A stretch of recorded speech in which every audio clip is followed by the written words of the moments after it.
So I didn't realize any of those questions were coming up until recently because I gave myself 52 days to rebuild my life. And what actually happened was something completely different. So if you're in a season where things feel slow, unclear, or even stalled, then this video might be what's actually happening. Hello, everyone. Welcome back to Vernita Unplugged. This is where we have some intimate conversations. I hope down in the comment section down below, because this is not a monologue, it is a dialogue. But I am going to be sharing some things that I've been working on internally, and hopefully they help you internally and externally as well. So this video is about rebuilding. I want to know, like, what if you're not behind? What if you are technically not stuck, even though you think you are? And what if you are not failing? And what if you're not even in the phase of rebuilding yet? And so to follow with that, I want to know, like, what if you are still clearing the rubble? And these are some of the questions I had to ask myself. So there was an expectation I had for myself. I was studying Nehemiah and I set a goal, 52 days to rebuild. And I wasn't casual about it. Now, to catch you up a little bit, the reason why I chose 52 days, because if you read the story of Nehemiah, they rebuilt the entire wall of a city in 52 days, which should have been, I think when I studied, about 10 to 12 years. That's how long it should have taken. So I said, you know what, let me rebuild sections of my life and let me have a 52 days of focused, intentional time. And like I said, I wasn't casual about it. I had these expectations and I'm going to share them with you. And then I'm going to share the expectations and then how I kind of shifted in the midst of that. So my expectations were to build $1 million business. And no, before I say all this, let me say that I have seen evidence of things like this happening before. So I didn't just pull this out of nowhere. But if you did, it's okay. Like if you have dreams and things that you pulled out of nowhere, that's okay. But I just want to preference that. So to build $1 million business, and then in the middle, I scaled it to just, let me just make $300,000. And then to have 10,000 subscribers. And then I said, well, let me just scale that back to 1,000 subscribers. And then, of course, a physical transformation within my body, emotional stability, and relationship stability. So in my head, I had a full picture of what progress should look like. And I thought, well, if I commit, then God will meet me there. So how many of you have felt that, it's like I'm going to do the work. And when I do that, I know God is going to show up and show out. I know I am not the only one.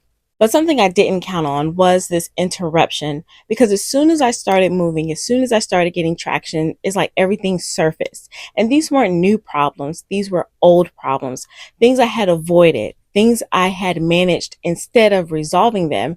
And I didn't expect any of that because I thought I did the work like a long time ago, because I thought I was about to build or rebuild. But what was actually happening was I was being confronted, and not with anything external, but everything internal. So there was a shift that needed to happen, and I was not prepared for that.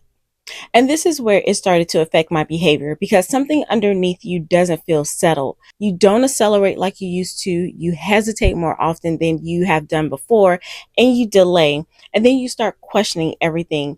Not because you're lazy, not because you lack discipline, but because something in you knows that I don't really trust what I'm about to build. And so when I was doing this, I had to start reframing some of the language that I use, because the language that we use is very important. So I had to replace the word perfect. So let me say this clearly. This is not about perfectionism or the cliche of just waiting on the perfect time. You've already proven that you can move in imperfect conditions, because look at your life right now. Even if it's not everywhere you want it to be, you've made some progress, and the conditions that you made those in have not been perfect or ideal. A lot of the things you accomplished wasn't because of the timing or that the conditions were perfect. So perfect is not the issue. The issue is something underneath doesn't feel settled. And instead of building while it's being revealed, you tend to wait, pause, or even delay, because you're trying to make sure that this is right. This right here, what I'm about to do, is right. So I had to confront myself. But here's the truth. Looking back in the rearview mirror after you reach a goal or accomplish something often gets distorted in our minds as if the conditions were perfect, because we no longer see the obstacles. And most of our goals have been on a similar path, or we sort of know what to expect. And now those obstacles don't seem so major. Now, the reason why I say it's distorted, because when it's time for us to venture into new territories or on a completely different path, our minds tend to trick us into thinking that we need to be clear on everything or clear everything up before we move. Here's the thing. You don't build after everything has been resolved. You build while things are being revealed. Notice there's a difference between being resolved and things being revealed. This has always been the case, and is something that must remain in the forefront of our minds as we continue to rebuild. And quite honestly, that's the part that many of us tend to resist. We want everything resolved, but we cannot wait for things to be revealed as we're working through them. If that's you, raise your hand or comment down below. And that's part of the misdiagnosis. I thought I was being wise. I thought I'll start once everything is clear. But that's not wisdom. That's avoidance disguised as responsibility, because that's not what I was instructed to do. And I'm pretty sure you haven't been instructed to do that either. So let's take this back to my personal Bible study. When Nehemiah rebuilt the wall, they didn't wait for clarity. They didn't wait for comfort. They didn't wait for all of the rubble to be cleared. They built in stages. They built while there was still opposition, the ops were still there, and they built while things were still incomplete. And I encourage you to go read that entire story of Nehemiah for yourself. And here's the false foundation that I've encountered that I want to share with you. As I was reading Nehemiah the second time and reflecting over those last 52 days that I had put together, this is where it hit me. I had mistaken the rubble for foundation. You get that? Rubble can be a lot of stuff, and if it's compact, it can feel like a foundation, but that is not true. That's a false foundation.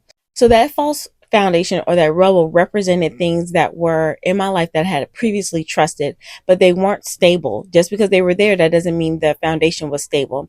And that's why they had to be shaken. So anytime you think about hoarders and they have so much going on and they can walk on top of stuff, but you start moving some pieces and then things crumble. And that's what can happen in our lives. And that is something that I experienced as well. So let me use some actual language so I don't just stay above in the abstract. Let's go ahead and ground this.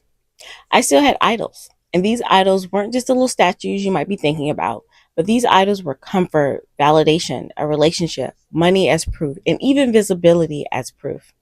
And I was really trying to rebuild all those things that I had mentioned while still holding on to those tangible things. And I realized that you cannot build something God is trying to dismantle. You can try, but it won't stand. Now, here's the thing. I want to make sure I'm clear. When you're focusing on those things aren't inherently bad. But when you are just putting your identity and your trust in those things, and it looks like things are progressing, it looks like you are having success in those areas, when it's time to be confronted and things get shaky and things start to crumble, that's how you know the foundation wasn't solid.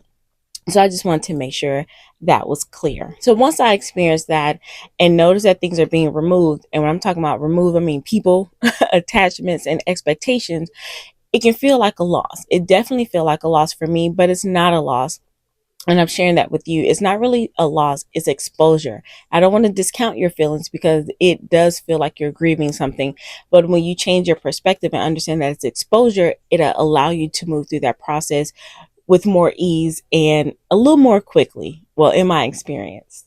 So another scripture that I want to kind of talk about is Matthew, and this is where things started to really come home again for me.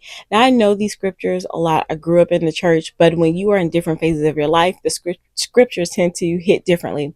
So Matthew 6:33, it became real because it says, "Seek ye first the kingdom of heaven," and continue to read the rest of that. But I just want to point out that first part: "Seek ye first the kingdom of heaven."